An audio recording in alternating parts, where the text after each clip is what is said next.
Hey everyone, welcome to this edition of the E-commerce Insights podcast. I'm your host, Scott DeGrossier, founder and CEO of Wicked Reports. Today I have with me Jake Goodwin.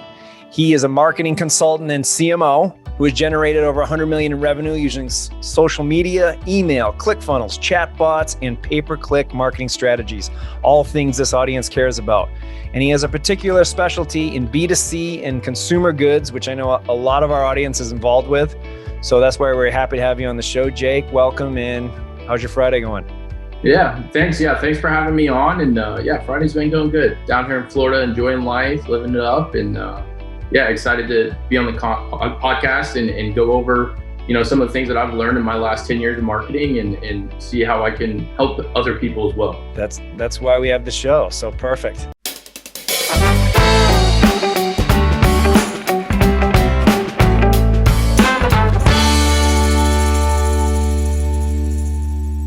So consumer goods and B2C, talk to us about that industry. How did you happen to gravitate towards that? And any brands that you can mention that you're involved with would be interesting to get us started here. Yeah, sure. So basically about 10 years ago, I actually was doing kind of like B2C in a retail space, front facing. I was not doing stuff online. It was very kind of old school in that sense. And I got recruited and started working for a company that it was my same role, but online. And at that point, learned a ton about the business strategy, the model, and from there became obsessed. And ever since then, I've taken a lot of the pieces that I learned in the retail front, and it would basically be sales, and implemented those pieces into online strategies, primarily in consumer goods for the last 10 years. And I would say that's been my primary niche. And going exactly like you said, from brand to consumer. So working on general branding, the whole ploy of marketing, all the way through the customer lifecycle and beyond. So when a brand hires you, what's like your process to kind of get up to speed with them and then to, assess how everything's going? What do you do? Sure. So that's a great question. So for me, I'm very data driven. I call myself more of a data marketer than I am your glitz and your glams type of marketer. So for me, when I first work with a business, I look at your tracking. I look at basically all of your advertising platforms, and I start to analyze everything in data sets and try to make sense of all the data. And if that stuff doesn't exist, then obviously that's a big problem, especially if you're a company that's attempting to scale. And once we're able to define those, that gives me a really good sense of a heartbeat of the company, the health of the company, in which direction we should take our ploy moving forward. I mean, imagine there's all different degrees of data maturity, right? Sure. Some people probably just scale in spite of themselves, and other people are super methodical with the numbers. Yeah. I mean, most people at Google Analytics, do you dive in there and kind of try to sort out whatever you can? Yeah, I mean, ideally, I look for somebody that has some type of tracking software like Wicked. That really helps because Google Analytics is great, but it's also very limited. So I'll usually try to use Google Analytics, but in all honesty, the amount of people that I've worked with that I've seen is appropriately UTM coding and doing what they're supposed to do in order for Google Analytics to do its job is maybe 5% of e-com companies. That's good for my future prospects here at Wicked. Yeah, I would say a lot of the people very much do what you said before. I like to call it the pray and spray method. And they have a budget that they set aside, and they kind of just hit the button and make a prayer and hope for the best. So usually I'll start with Google Analytics and kind of like, if I have to, then start going. It's really unique. It depends on the company because some people have a little bit more than others, but analytics, I would say, is my kind of start point before I start jumping into independent advertising platforms and stuff like that. Granted, if they have, enhanced e-commerce turned on and things like that too. Are you mostly deploying your ad spend for these D2C brands? What are your favorite platforms? Sure. So I think the last like 5 to 7 years, a lot of spend has been going on Facebook. A lot of spend has been going on Facebook advertising because I would say up until as of lately, it's been somewhere that you could kind of categorize as a full funnel approach. So you can find new customers, you can nurture people that maybe objected with whatever your offer was originally, bring them through at the bottom of the funnel. But as the landscape's been changing and stuff like that, I've seen a lot of success actually with other platforms like TikTok and Pinterest and Google a lot too, because I do feel, especially in 2021, Google and YouTube has given a really nice, strong stability and sense of tracking because of the way that they've implemented since the start. Again, but it's really going to break down to the type of business, the offer that you have, the age demographic, on which channel you want to work with. Because if you're dealing with a plus 55 demographic, I think that there's a really strong blend that needs to take place among maybe Facebook and native advertising on, say, yahoo.com or msn.com, because that is the people that are reading that, when they're drinking their coffee in the morning or something like that, to kind of get caught up on news. Yeah, it's interesting how just age can determine a platform. Like, yes, very much. Snap is for youngsters. Yes, TikTok. Yes, you'd be shocked though. TikTok will surprise you. I've gotten enough spend under my belt now to really understand the platform, and I would say TikTok's kind of like floating more towards the age 30 is like that hot spot right there. Wow. Mm-hmm. Now, are you doing any Amazon at all? So Amazon, I've kind of stayed away from. I've been strictly on the e-commerce B2C side. Like if, like a brand, I have dealt with Amazon a little bit, but not enough to I think, put a stamp of expertise by no means. Mm-hmm. Yeah, we're launching tracking of Facebook and Google spend to Amazon brand storefront. So wow, that's our big Q3. Yeah, that'll be awesome. I was curious. Yeah, it'll be fun because then you'll be able to know if it works or not. Right now you don't know. Just spend and hope. Yeah, I think if once you guys launch that, I think that might be an incentive for me to jump on and see, because it's always been a big concern of mine is tracking. In fact, because it's as you know, every platform likes to write a different story than the other. That's a very political way to say it. Yeah, they like to take all the credit. Yes. It's just mind blowing how aggressively optimistic the ad platforms are about their performance. Yes. That being said, they're great channels for traffic and sometimes for customers. That's why we're doing this. Yeah, absolutely. So with Google, sometimes that's more complex than Facebook, but maybe a higher click price, but often more ROI, particularly over time. I've noticed. It's a generalization, but it can happen. Is it shopping campaigns first and then, or do you do audience stuff or YouTube, all the above? What's like your weapon? So that was going to be my first question. Are we talking YouTube as well within the Google suite? Yes. The Google suite. People will say that's something a little bit different. So I myself personally, I'm a firm believer now that YouTube, or basically Google, the whole Google suite is in sense the new Facebook. And I think that if you are able to come out with appropriate creative and the right targeting and things like that through YouTube, it is absolutely the cheapest place to get eyeballs on your company or your offer. And then from there, it enables you to basically then start to retarget people through different video campaigns, different things to further nurture them. And then guess what? As soon as they search your company, they click on you. Now you're into basically Google's display network or their search network or their shopping network. So that's how I view Google. But I would say YouTube's out of the picture. You don't have a product that works good on YouTube, like something that you can create a nice story, right? I would say shopping, smart shopping campaigns and different things of that matter. I am seeing really good results on, and they're starting to come out with different bidding techniques. Very similar to how Facebook's bidding techniques used to be prior to the changes, which is allowing you to optimize for different objectives and things like that weren't there before. And I've seen this year alone a lot of success there. Yeah, I like that they simplified you either choose a value. If you're doing the smart, you either have one value or one conversions. Either maximize the count or maximize the value. Whereas before there was all these permutations. So I thought that was and then they're starting to roll out different betas. I can't talk about because it's signed an NDA, but there is a couple different betas that are coming into play with Google too. So with the industry you specialize in, I know your skills will translate in a lot of places, but consumer goods in particular, what are the unique challenges that you feel marketers face in that industry? Well, so with consumer goods, I feel like it's a very saturated space.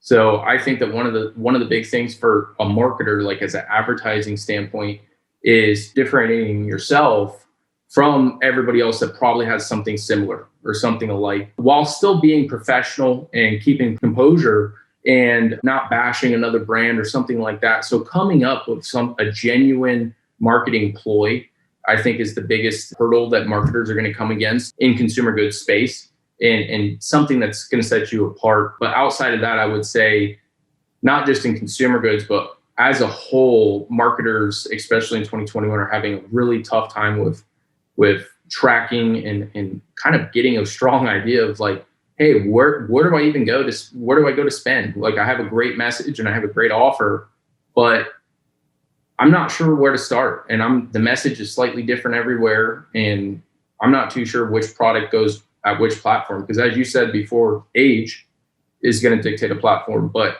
a lot of the time also the product and the story and how much the person needs to be nurtured. If it's an impulse buy, or maybe somebody's going to come in 7 days after they see it the first time. So then how do you overcome some of those challenges? Like, because you need the unique offer and you have the unique offer, but there's like 10 people selling. Like, what's a brand you can talk about? Someone selling some like food product or something. Yeah. So like 20 people selling the same thing. Yeah. So like I can't name drop any brands, but like I would say that like a seasoning space is something that I've seen really pop up. So like healthy seasonings or dressings or somewhere along that line. That is a spot that I feel like it's very competitive right now, because it's a pretty easy go-to-market strategy. Formulas, you can make them as clean or as kind of white labeled as you would like. And there's manufacturing for it, very much like supplements now, where there's supplement companies, and I believe there's even seasoning manufacturers that are allowing companies to basically just pop up shop and drop ship straight from the actual manufacturing plant. So the big thing that I'm seeing is delivery. So the things that are going to differentiate you from somebody else is, say, the values. So like, are you a super discount brand? Are you preaching the benefits that I have no salt, or my products are 0 calories per serving? It comes down to kind of benefit selling in combination with the offer, if you're running like BOGOs or different things like that. And then also the delivery of it, of using it that a customer can relate to, like knowing how to use a seasoning. Because if you have 50 seasonings, much like a lot of these brands, is a lot of people are going to go, oh, okay, I use like 3 seasonings because these are the ones that I know. But outside of that, like, how do you broaden somebody's taste spectrum through unique creative content to make them go, oh, wow, like I could use this seasoning on ice cream and I would have never thought about using that. And so I think that that's the play that is going to set you apart, is coming up with things that's like, seasoning on ice cream could work, or seasoning in a coffee could work, or coming out with unique ways to use a product that you've used for years and years and years.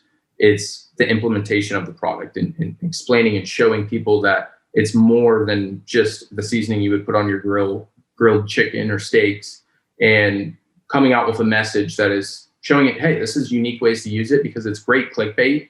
And once somebody gets in and you're giving them enough content that shows them, oh, wow, like these are cool dishes that people have made. There's a lot of reviews that go behind it. They have a great return policy, risk-free guarantee.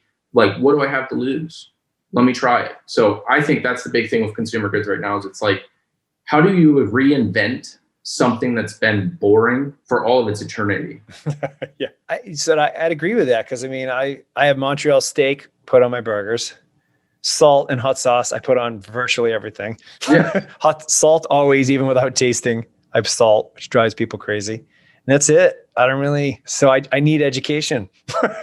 Right. Yeah. So it's the same thing. Like, like supplements are a big one right now too. And I've had the pleasure of working in supplements for a really long time. I've worked with all kinds of different supplement companies, but I think really what it comes down to is the formulas are all going to be very similar. It's creating a community, it's creating a message, and then backing that with scientific-based research. The community touch is something that people really look for now, and they want a face to the brand. And I think that's a big thing with consumer goods too, is they want somebody that they can relate to. Maybe that's a husband and wife with children. Maybe that's a dude that's doing XYZ, that's an entrepreneur. Creating that makes people feel like, wow, I'm a part of something, because everybody desires a deeper connection. That's true. It's making me, I was just daydreaming about, okay, what do I got to be doing differently? Because that kind of translates into everyone's marketing, really. Yeah. I'm trying to be very broad, because I think a lot of the things that are being stated are can be applied to just so much. And you got to think about where we are today. And I think COVID showed us a lot of how people's psychological thing, like their thought processes, and people really reaching out for connection was higher than it's ever been. And the brands that I saw that had a phenomenal community, and then they were using people within the community to start reaching more people, kind of like an MLM, but more genuine and transparent. They crushed. They did amazing in 2020. They grew more than anybody else, and that's something I saw across the board. You mentioned you like to start with data. What data measures do you look at are most important, and like when you first set things up, but then also from tracking or just in general? Yeah. What measures are you trying to get dialed in so you can actually heavily scale something? Sure. First and foremost, you gotta start at the meat and the potatoes, which is your website, and having a better understanding of all of the flows on the website, whether that's just your normal website or you're having an offer flow or something like that. Understanding those data points, because those data points, not only for existing traffic, but for new traffic, is going to greatly determine what you're able to spend and do at the advertising level. So determining that, creating a model for that, that's step one. Step two is then basically going and looking at your basically advertising platforms and going, okay, well, does the math make sense? If my new customer conversion rate is X, and I'm getting this many clicks every single day, and this is how much the platform's telling me I'm making in revenue, and this is how many sales, does that align with what my funnel is in fact telling me? And most of the time you're going to find out it doesn't. And even before 2021, tracking has always been an issue in understanding exactly what you need to be looking at, which is the meat and potatoes. Like, at the end of the day, did the person convert on whatever your objective is or not? So then at that point you go, okay, like I have a data discrepancy. And it's not such a big deal if you're only running traffic from one channel, but it's the second you start to add a second channel that's also maybe top of funnel or middle of funnel, then it becomes very, very important to implement something like Wicked Reports. And I say this because Wicked Reports is going to give you a holistic view of tracking. And you can look at the attribution window the same for every single platform, or you can look at it maybe a little bit different for this platform or for that platform. But it's essentially giving you the click that data, does it make sense all the way from the platform and all the way through? And then it helps you identify drop-off spots. So, like if somebody's maybe you're running Facebook and you're getting tons and tons of clicks, but nobody's converting, and you turn that campaign off. But if you don't have the appropriate kind of software, such like Wicked, to look and go, okay, well, what is my first click revenue there? I don't really want to look at last click because it's such a top of the funnel effort. I want to find out what my first click revenue is. If the first click revenue works out, then you're like, oh, wow, okay, then this is actually a really good platform. But if you were looking at, say, just like Facebook, their attribution models all over the place these days, and just like any of the other ones. So, and I don't think that, to my knowledge, and maybe I'm wrong, but I don't even think you can look at first click on Facebook. Think so. Yeah. Before they used to have like a view, 1 day view, 7 day click, and different things like that. And in all honesty, like 7 day click is cool, but like Facebook shouldn't have full credit for a sale if it's top of the funnel and there was 6 touches after that by other things in which you have tracking for. And that's why I like Wicked, because you can really tie all the pieces together. And something that I've always gotten into arguments with CFOs, it's my favorite, is they go, we need to scale Google. Google search is doing so good on our branded keywords. And you go, it should. Yeah. I was like, it is, isn't better. It? Yeah. I was like, our ROAS is 40. We're getting like a 40x there, 50x there. It's great, right? And they're like, yeah. But I was like, you have to understand the whole ecosystem of marketing. And there's nothing harder as a marketer, because you know what's right. You know what's actually fueling Google. But when you're talking to somebody that's like a CFO or an analyst, the data is what they want to look at. So they want to look at the data and go, okay, then prove it. And if you have the data to provide, which Wicked gives you that ability to do, and you can say, hey, my first click came from here, and then they went in and then they clicked on another Facebook ad, and then they went and clicked on a Google search ad, and then they signed up on our newsletter, and then our email closed them. You're never going to know that unless you're doing appropriate tracking. So when I start working with a business and advertising and stuff like that, that is the first thing that you have to do is get tracking in place, because that is the only way that you're ever going to prove your case as a marketer to the rest of the executives that what you're doing is in fact correct and you're going in the right direction. Yeah, that branded thing, because it's always like, well, unless you're like Nike, people didn't wake up and type in your domain because they thought of something. Some marketing led them to think of your domain and then click on the brand. Yeah. So it's the clicks before that drove that. Same with the email sales. So the email sales are the close. Facebook tries to steal credit there while not giving itself proper credit when it finds like a cold traffic repeat buyer. So they overstate their effectiveness at the bottom and dramatically understate their effectiveness at the top of the funnel. Yes, exactly. Like puzzling to me. I've talked to a lot of people over there about this, and they just don't, I don't know. They don't care. Or they don't get it, one or the other. Yeah. And it's not just Facebook, it's all the platforms, because most of the platforms have created their system off of Facebook. So it's not just them, it's practically everyone. So with cold traffic, top of the funnel for consumer goods, what are some approaches you use there? Because that, I feel like that's the golden goose, right? If you can get that right, granted, you're going to do text, SMS, abandoned cart, email, retarget.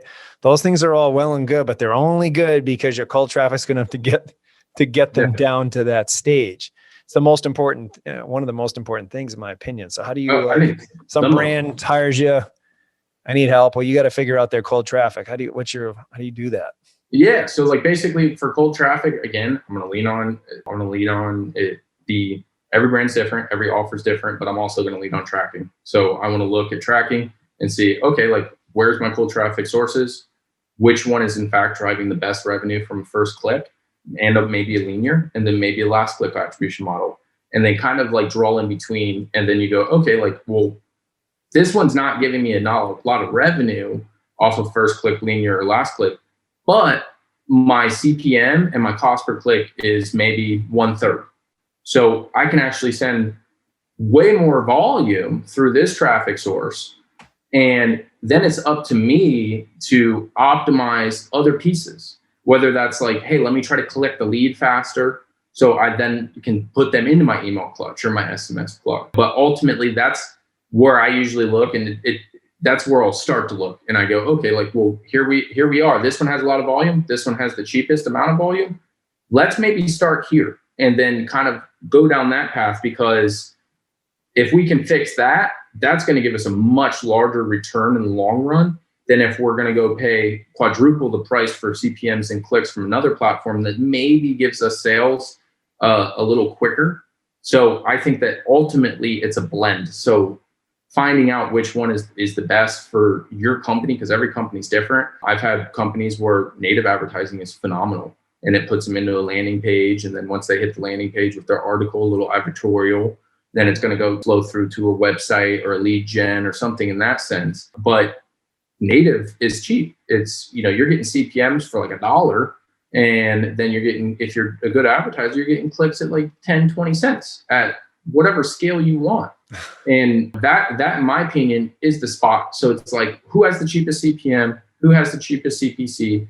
And can I convert these people? And if I can't, maybe you need to find somebody that can, because I think that there's a big disconnect there to where people go, oh, well, the traffic's just not the same quality. But the advertisement's advertisement. You've got to nurture them and then turn them into a customer. So with this data-driven approach, what's like something surprising, or I don't know if it's really shocking, it's just data, but what's been like some surprising things you've discovered as you've been wading through data in your years? Definitely attribution model on platforms. And that's all, I think it's still forever going to be the biggest surprising factor for me, with how much kind of funny and unnerving to me when you add up all of the revenue that's generated between the platforms and it's double the revenue that you actually made. Yeah. That I would say is the most shocking thing when I'm like wading through data and I go, okay, well, this is why we need better tracking, because this is like, you cannot steer a ship like this. Yeah. Yeah. I remember when I was first creating Wicked, and it was like I could have chose a lot of different ways to do it. His background was data. And I was like, well, as long as we start with a real sale, it should make sense. At least I know I'm not making it up. Right. That turned out to be a good decision. But it was mostly logical. And then initially, before I was even like, hey, I'm going to blow out this big company and all that, it was like, just started consulting with a few people and noticing, geez, these ad platforms, what are they talking about? Like, how can they say this? Yeah. And I just don't think they weren't built to try to be a source of truth. They're built to get you to spend and to give you a good source of traffic, but which they do both quite well.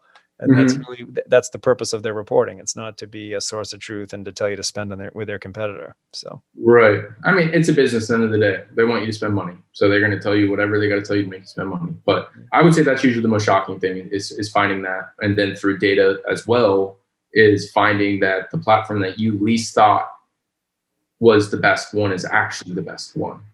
And you thought that just because, maybe you just weren't spending a lot there. Maybe you overlooked it. And I think that finding that it's like this diamond in the rough and it really breathes a lot of life to something because it's like, man, all you got to do is scale this. That's it. It's very simple. Yeah. But unless you're swimming through the data and you're looking proactively, and then most importantly, looking at correct data, you're never going to find that. Never going to find it. So we used to have a lot of issues with, because we never used IDFA, which is Apple's the one that created the endpoint. So they're throwing Facebook and Google under the bus over, but Apple's the one that said, hey, send us a phone number and we'll tell you everything they've done for a month. Right. And Google and Facebook used to have 28-day view attribution. So it would be so far off from our numbers. People would be stressed out. They'd come in and be like, but Facebook says this. And I'd be like, well, 27 days ago, you were on your favorite site you go to every day, and there was an ad in the corner that you ignored, and that's saying it closed your sale. Yeah. And then they really were upset generally when I tell them this. No one was really thrilled about it. Now people are on board, thank God. But that was always the most shocking thing for me, that a view from a month ago, I don't even know what I had for breakfast 3 days ago. Yeah. I don't. And unless your business models, it's just a totally different type of business model than consumer goods. I think view through conversions are practically irrelevant. Yep. I just don't. Unless somebody's a click is a data point. A view is not a data point. Totally agree, because you can't judge intent because something. If they stared at it intently for 5 minutes, then it was an amazing view. But you're never going to know. Never going to know if they set their phone on the counter and forgot about it. You don't know. Yeah. So have you noticed with IDFA and with the Apple changes into Facebook measurement, has that thrown anything into chaos in your ad spending or? Oh gosh. Yeah. Facebook, I would say Facebook's definitely been the biggest. Basically what I'm starting to see is a lot of people, CPMs are on the rise because a lot of people maybe slowed down business during COVID. Now they're ramping back up. Everybody's trying to inject again. So CPMs are on the rise, which traditionally has always caused, it's been on the rise with bid optimizations.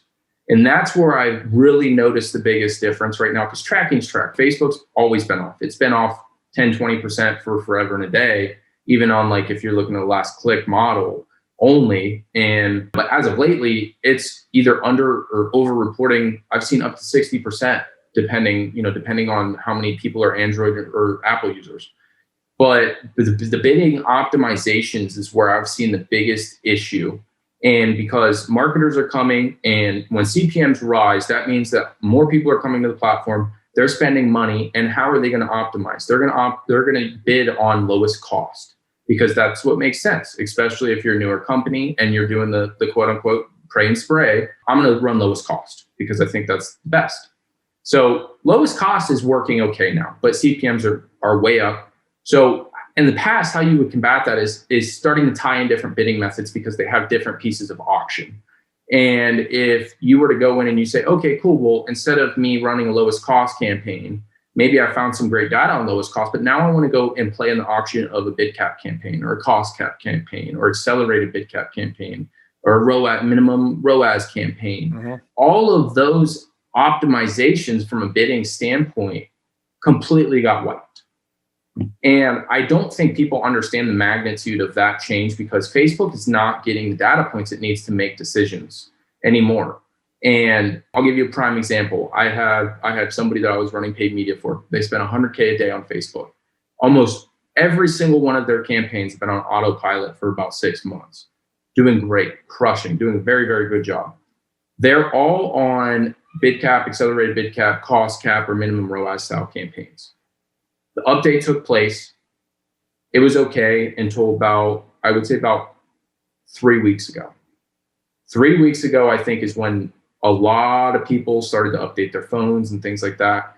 And Facebook stopped getting the measurements that they needed. And all of these campaigns that were literally an evergreen autopilot completely wet the bed. All that work getting them dialed in too. Yeah. And it's like, for example, you have something that's running on bid cap and all these cost caps and measurements. These are rules. So you're like, I don't want to spend more than $100 per customer or sale or whatever you're tracking. And then when you go and look in there and you go, oh my God, it's still spending the full budget. But now instead of it like stopping because it's not getting a customer where you need that value to come in at, it just spent $10,000 on a customer. And so like basically as an advertiser, like if you're not at the helm and checking those things every single day and you're spending that much money every day, there's a very strong likelihood that you could literally put yourself out of business in 3 to 4 days because Facebook seriously underplayed what was really going to happen. Oh man, took a vacation, came back, said, "That's the last one I'm taking." Yeah. I mean, it was. I saw that, I witnessed that, and I'm very. I have notifications or emails on anything that happens. Like if I get a CPM that's higher than X, I get an email letting me know, and I have a specific inbox for that. And that was something that happened. And I would say the bidding methods is where I saw the biggest issue, the bidding optimizations with all these updates and stuff like that. Obviously tracking as well, but pretty much that was the biggest one. Yeah. Switching gears just a little off the IDFA, customer lifetime value. How does that factor into your strategies, if at all? And how do you use it to get an edge? Or Sure. So I think LTV, and I'm going to use LTV for short, is really important, but I don't think it's important. It's very important, but not as important as churn rate. And why I say that is because if you're a company, and a lot of companies first and foremost don't know the LTV because it's kind of a pain unless you have something that's going to help you find that to calculate. And using Wicked, it's right there, and you can see it like in all these different cohorts of which you would want to look at it. Mm-hmm. But ultimately, if you don't know your LTV and you say your LTV is $60 and you're spending $50 on the front end to acquire a new customer, but your LTV is $60, but you don't know that. Yeah. You're never going to have a scalable business ever. The second that you stop pouring money, everything just falls to pieces. And so LTV is very important because understanding that is how you're going to know how much you can truly spend to acquire a new customer. And then on top of that is calculating that churn rate. How fast is that person falling off? Because you need to find out how many days you have. If you're not breaking even on day one, when are you going to break even? When is this going to make sense? Is it ever going to make sense? And if you can't calculate those things, then your business is going to fail in the long term. And I think that piece of it is so important that most of the businesses that fail after 3 years is because they have ran out of VC money or personal money because they've just been pouring so much on the top and not worried about the LTV and the retention side of things, that when they go and they look and they go, oh my gosh, I just spent $50 million in investor money last year to grow my business. And I just found out now that I've spent $60 million that my LTV is the same amount, or even worse, it's $5 more than what you're paying to get the customer. And it takes 12 months to make $5 more. Yeah. And that's not including like your true lifetime value, because your CAC is maybe only saying from the first platform. It's not taking in how many times you've texted them, how many times that you've emailed them, all the other touch points. Maybe your sales team's calling them. So now you have overhead involved. So your CAC's even going to start changing as well. So I think, in my opinion, LTV and churn rate is arguably one of the most important 2 data points of a business if you are looking to have a business more than 3 years. Yep, I agree, because if you got to see that LTV, if you do a cohort analysis, that you got some repeat buyers. Otherwise, you got a product issue, most likely. Yeah. They're not happy. Yeah. So you're already screwed if you don't have a product people want to buy again. Yeah. And that's that what I would say. Like what's that 90 day and then 120, maybe out 180. Normally people can't look that far out. They at least go 90 day and say, hey, what's your lift from day 1 to 90 on the customer cohort? Because that's going to at least be profit minimum. Mm-hmm. Minimum. Worst case, you're breaking even day 1 on the customer and making it back in 90 days. If you got a subscription box or something like that, then those are such nice businesses. Anything on subscription. Phenomenal. Yeah, phenomenal business. But I would say, Wicked has been a huge game changer, because if you are somebody that does not have analysts on your team and you are kind of a solopreneur, or you have a very skeleton crew, Wicked Reports gives you the ability to look at data points like that very easily. And that was something that when I first started using Wicked Reports, that's what attracted me to it, is because I was very much a part of a skeleton type of company. Did a lot of revenue, but it was more of a, we just didn't need more people. And we're like, why? We're going to hire an analyst that's going to build a couple interfaces, and then they're just going to sit here. So we looked in the Wicked. We were like, wow, this is really good. And it got to the point to where, like, I was able to look at it as a marketer and understand the business health and what's going on. And then I could then make nice, because the interface in the UI it's very appealing too and easy to read, which I think is great, because not all of them are. And you can make nice presentations just through simple screenshots to express with your other executives or partners. And before Wicked or anything else like that, that piece of your business arguably is something that I think like 90% of people that own online businesses or business in general, they don't even know. So just we're launching a Google Data Studio connector next month, so people can wire it in there if they got their own pretty templates as well for reporting. Oh man, that's awesome. It'd be kind of cool. Yeah. Or whatever dashboard tool. That's the most popular. Yeah. This has been great. Now, where are you taking on clients? Where can people find you? What's the best way to get in touch with you? Yeah. So like right now I'm being selective with the clients I work with. I think the best way to reach out to me is either through my website. Either I have like a little sign up bot or area on there, or you can just drop me an email directly, Jake, Jake, P as in Paul, Goodwin.com, or the same exact thing at gmail.com. Easiest place to get a hold of me. And like I said, I'm very selective with people that I do work with. That's great, Jake. This was awesome. Time flew by. Appreciate your time. Thanks for being a guest. It was awesome. Thank you very much. It was a pleasure.